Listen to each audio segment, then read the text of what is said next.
Olá pessoal, vamos continuar as nossas reflexões, ainda nessa linha de provocação, sem querer traçar verdades absolutas e apenas provocar reflexão. Quero aqui, neste terceiro vídeo, trazer algumas reflexões que começam com uma provocação feita pelo Michael Sandel, acho que todos conhecem, né? Professor de ética e filosofia da Universidade de Harvard, muito famoso pelo livro Justiça, o que é fazer a coisa certa. Mas tem um outro livro dele que é O que o dinheiro não compra, em que o Michael Sandel faz algumas provocações importantes relacionadas aqui à ideia de economia de mercado e sociedade de mercado, né? O que ele vem colocando e a crítica que ele faz nesse livro é que a lógica da economia de mercado acabou sendo transportada para a vida social. E a gente não tem apenas uma economia de mercado, a gente vive uma sociedade de mercado. E ele vai fazendo algumas provocações mostrando que a lógica do mercado acabou invadindo vários setores da vida. Invadindo educação, escolas, invadindo debate sobre saúde. Então, e mesmo para a gente, né, invadindo questões jurídicas, não é que você não vá levar em conta os reflexos econômicos da educação, ou levar em conta os reflexos econômicos de uma decisão judicial, ou levar em conta reflexos econômicos na área de saúde. Não é isso.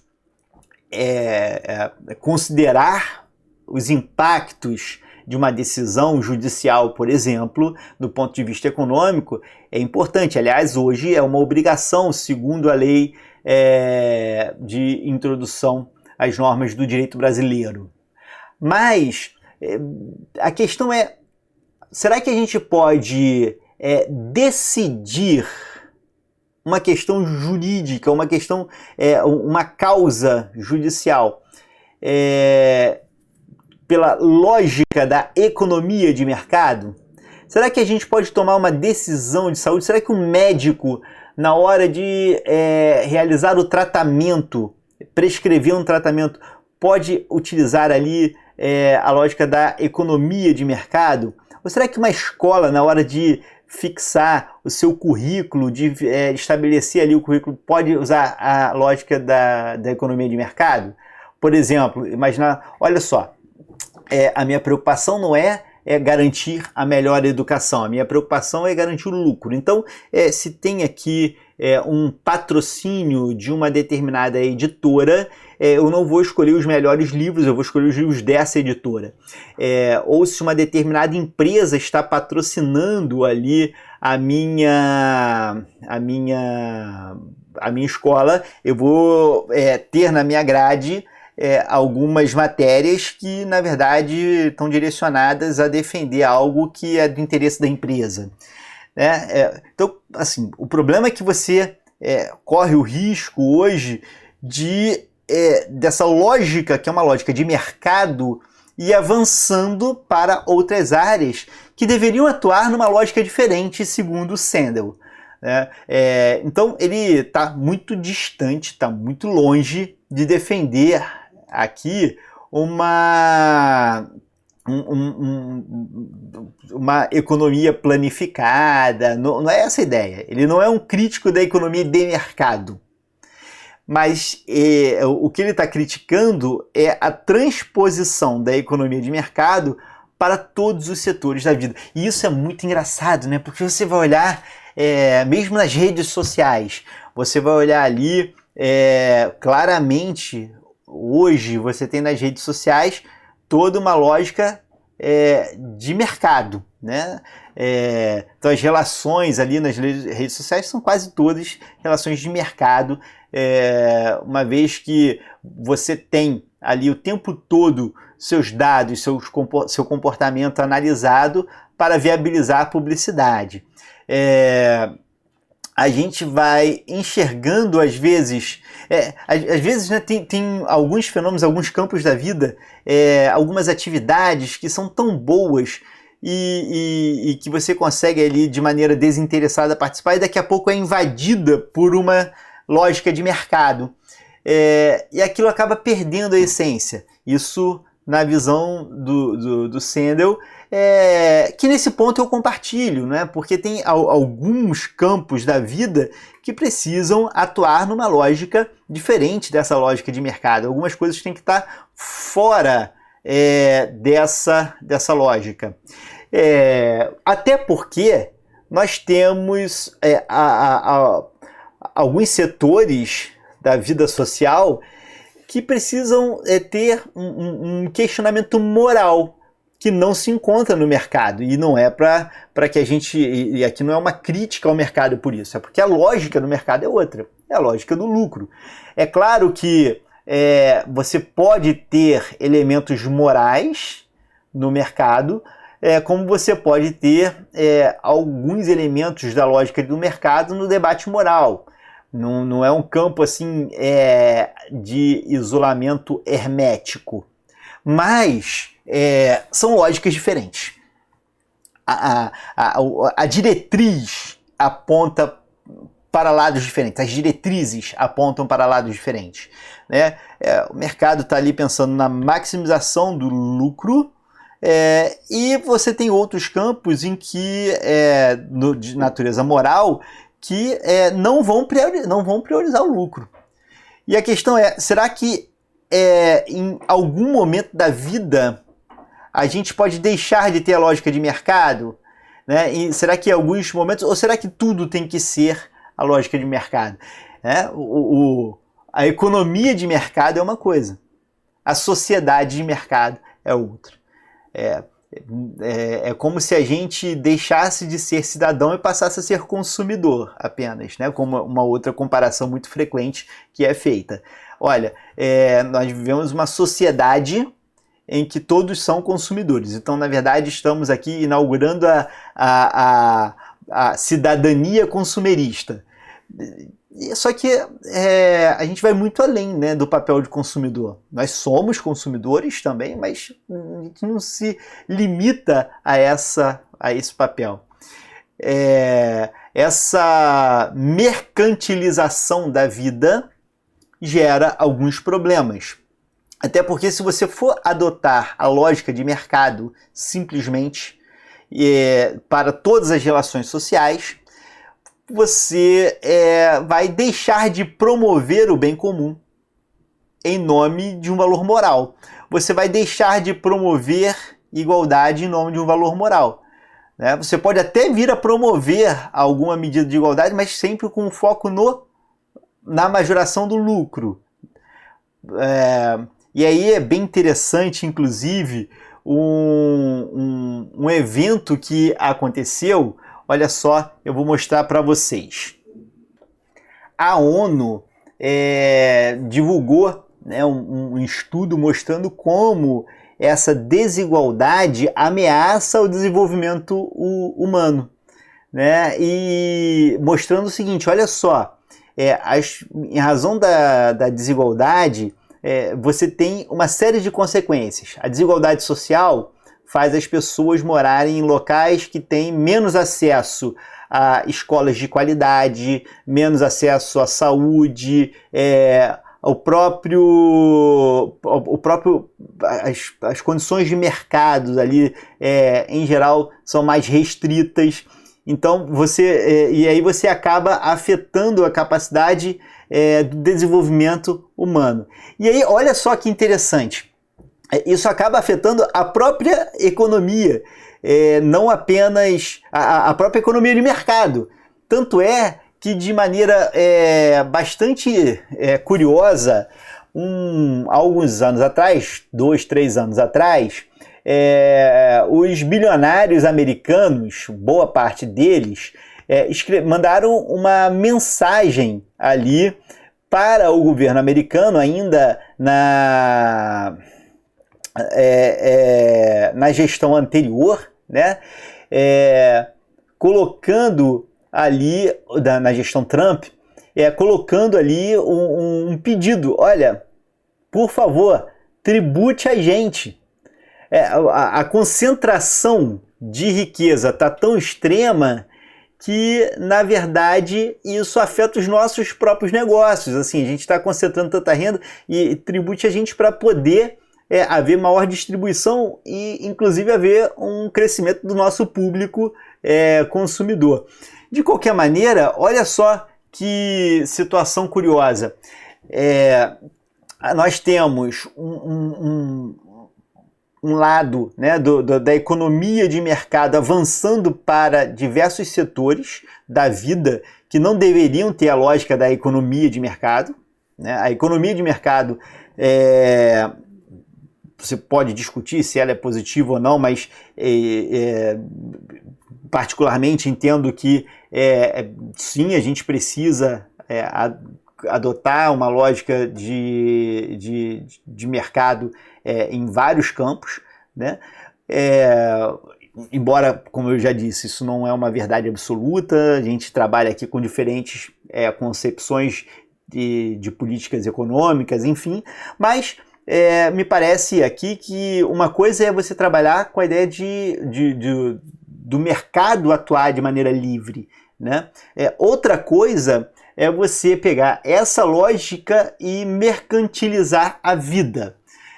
Com isso, quando você mercantiliza a vida, você gera mais desigualdade e mais injustiça.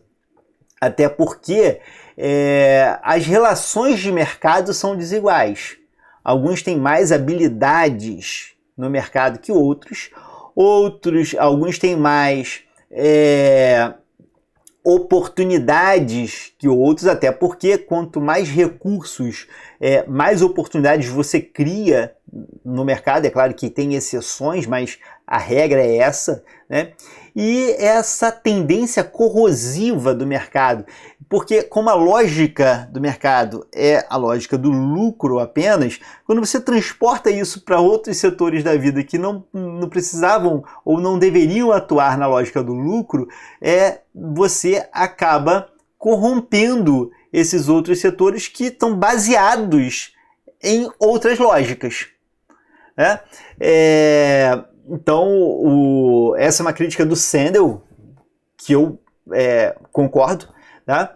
E a gente trabalhando com essa mercantilização da vida, a gente coloca em risco a construção de uma sociedade de pessoas livres e iguais. A gente se afasta da ideia da promoção de uma sociedade livre, justa e solidária. Né?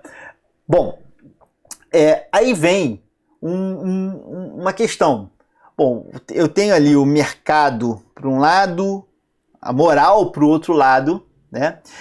E a pergunta que a gente faz será que o direito pode equilibrar essa relação? Será que o direito pode trazer um ponto de equilíbrio entre essa lógica de mercado e a preservação de outros valores? Bom, a primeira coisa é reconhecer a limitação do direito. É claro que às vezes a gente se empolga, a gente acha que o direito pode oferecer respostas para tudo, mas hoje me parece que estamos um pouco mais conscientes de que o direito tem limites, né? Você não consegue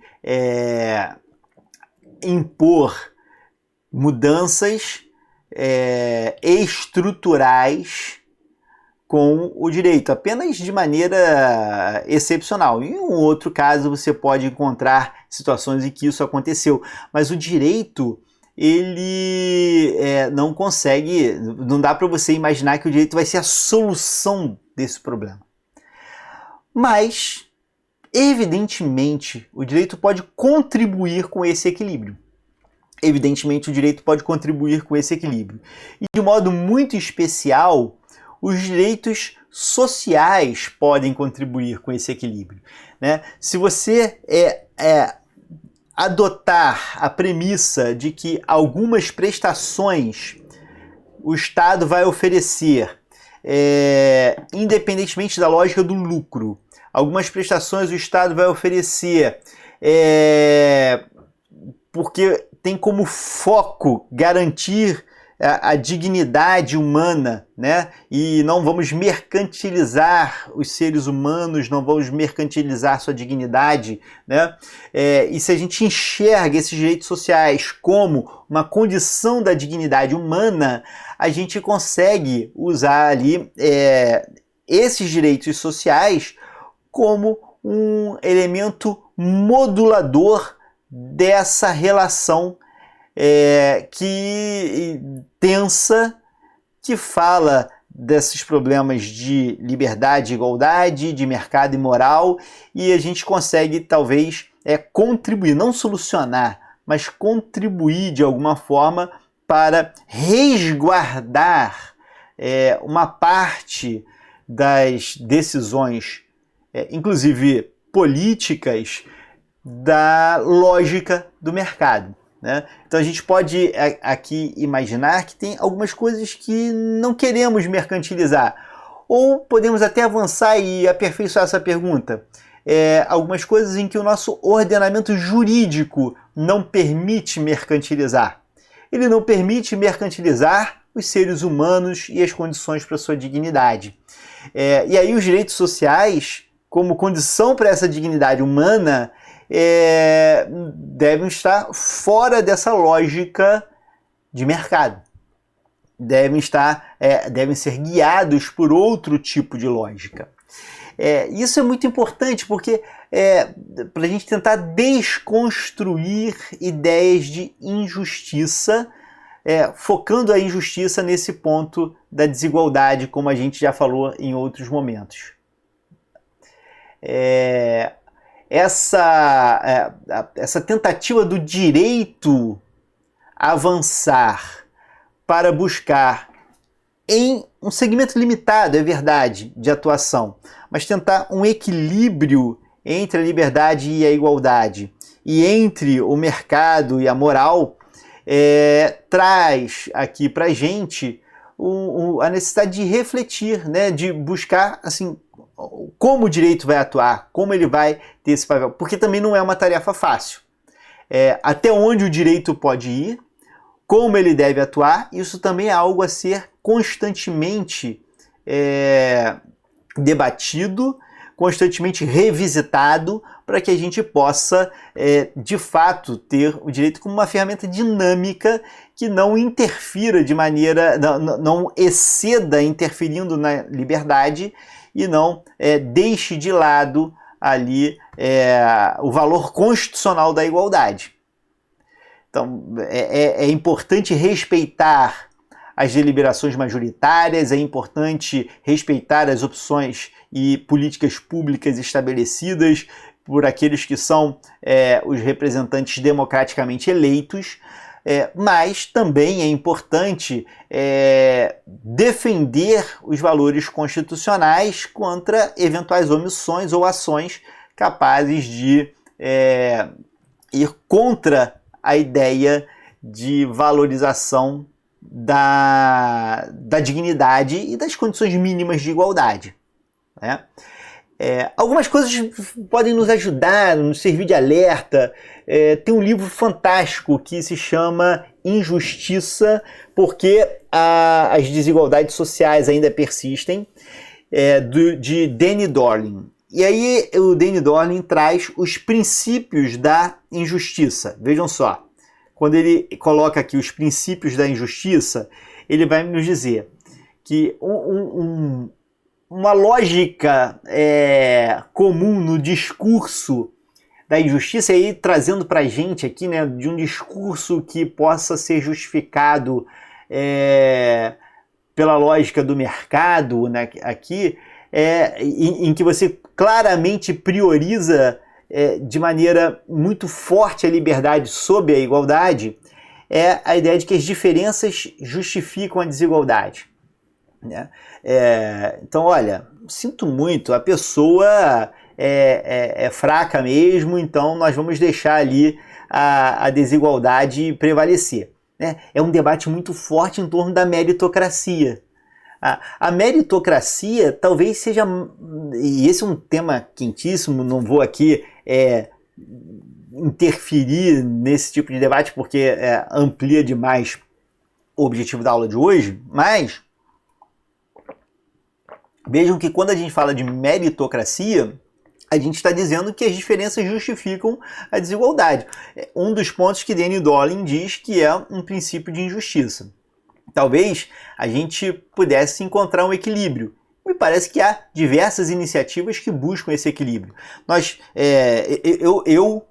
E aí estou colocando meu ponto de vista não como lição ou não como, educação, apenas como opinião, tá? Me parece que a meritocracia é importante, é válida, mas ela precisa vir acompanhada de estratégias para igualar oportunidades. A meritocracia sozinha gera injustiça. A meritocracia acompanhada de medidas de promoção de igualdade de chances, de igualdade de oportunidades, me parece positiva. Mas isso é apenas opinião, cada um vai ter a sua discussão, alguns vão pensar de um jeito, outros de outro, e estou apenas colocando aqui uma forma de pensar. Mas está ali, diferenças justificam a desigualdade, isso é um princípio de injustiça, segundo Danny Dolin. Outro princípio de injustiça, elitismo eficiente. Né? A ideia de que deixar as decisões para que todos tomem é absolutamente ineficiente, seria mais útil e mais eficiente que as pessoas com maior capacidade pudessem decidir. Isso é elitismo eficiente, um princípio de injustiça, porque no fundo exclui das deliberações democráticas, exclui do papel de cidadania algumas pessoas que acabam tendo sua liberdade alcançada, mas sobretudo sua igualdade, o papel igualitário na formação das decisões que vão decidir o futuro da sociedade e até os futuros individuais, os projetos de vidas individuais. Outro ponto, né, que sinaliza uma injustiça é quando a gente normaliza ou às vezes até considera necessária a exclusão.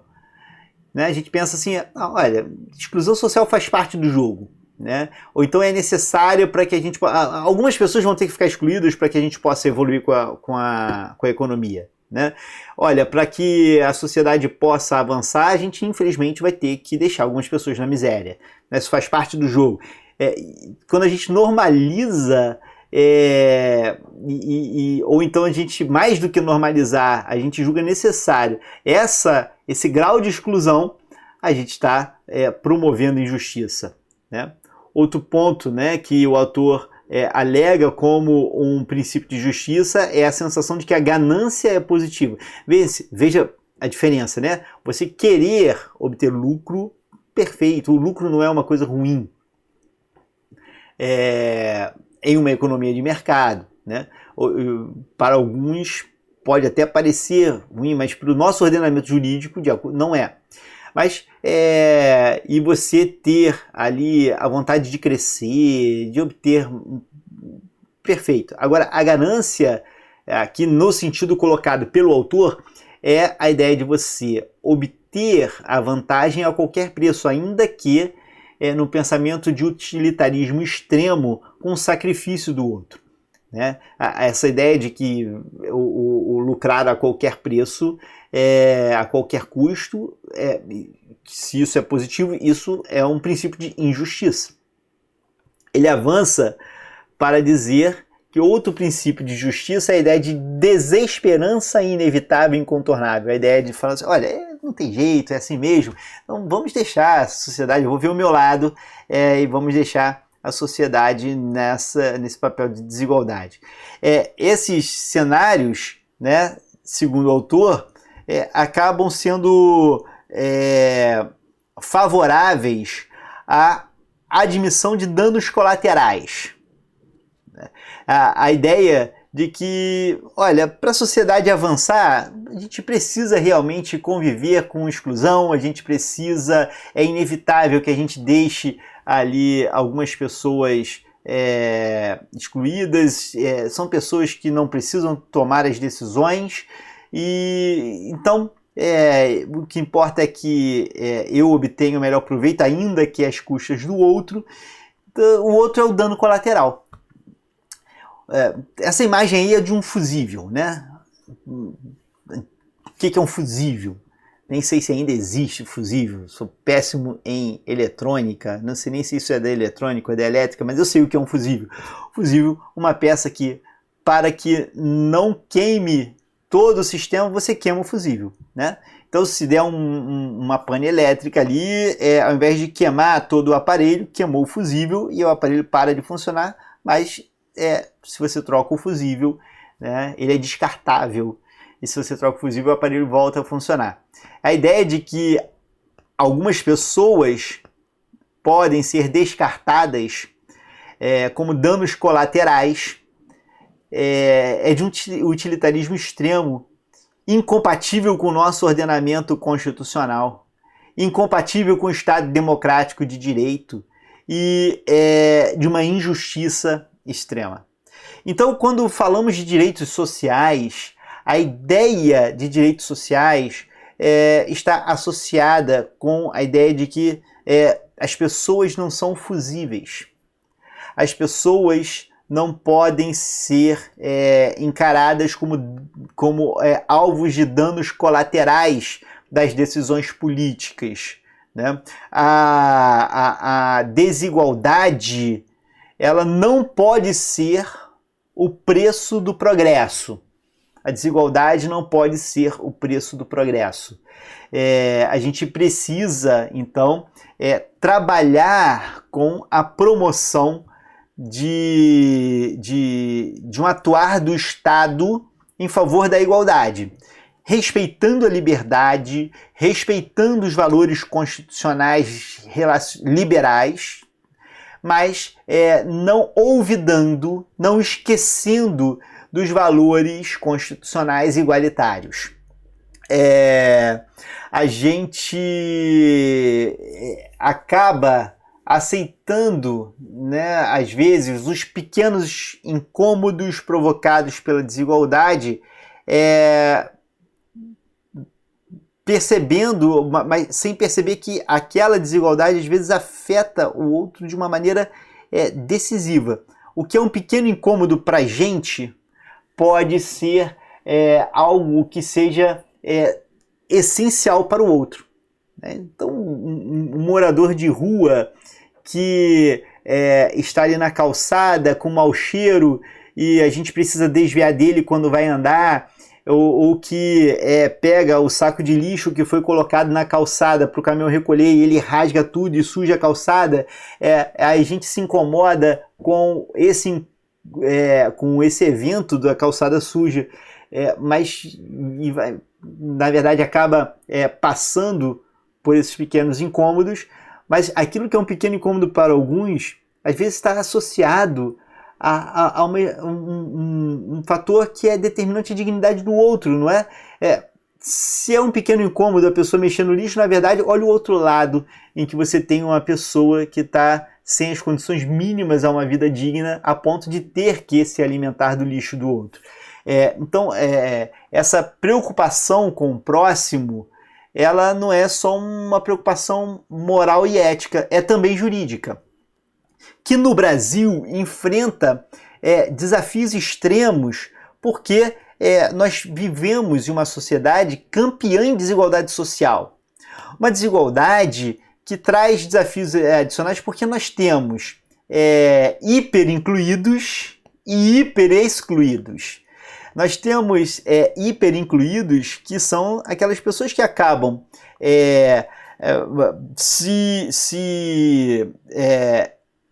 apropriando das decisões públicas e direcionando as decisões públicas a seu favor. Por isso, hiper-incluídos, estão incluídos demais, né? A influência, o impacto nas decisões políticas dessas pessoas é tão grande e muitas vezes pouco legítimas, que essas decisões, ao invés de serem para o bem-estar da coletividade, acabam sendo para o bem-estar dos indivíduos, né? Por vários motivos, muitos ligados ao poder econômico. E você tem uma sociedade de hiper-excluídos. E na sociedade também hiper-excluídos pessoas que estão completamente alijadas da possibilidade de participar dessas decisões. Quem fala muito bem sobre isso, né, é o Marcelo Neves, no livro Entre Temis e Leviatã, uma relação difícil, que vai trabalhar esses desafios adicionais aqui do nosso país relacionados a essa ideia de exclusão extrema e de algumas políticas que acabam aumentando essa exclusão. E às vezes, muitas vezes, uma incapacidade do judiciário avançar sobre essas questões. Por isso, a necessidade desse tipo de reflexão. Bom, esse conjunto de 3 primeiros vídeos foi um conjunto de provocação. A partir do próximo vídeo, a gente começa um conteúdo agora básico de direitos sociais, incluindo conceitos, fundamentos, para que a gente possa ir trabalhando aqui a nossa matéria. Seja muito bem-vindo mais uma vez aos tópicos de direitos sociais e vamos juntos nesse semestre analisar aqui essa disciplina tão importante, não apenas para a Faculdade de Direito, mas para o próprio Estado democrático de direito. Um abraço, até a próxima!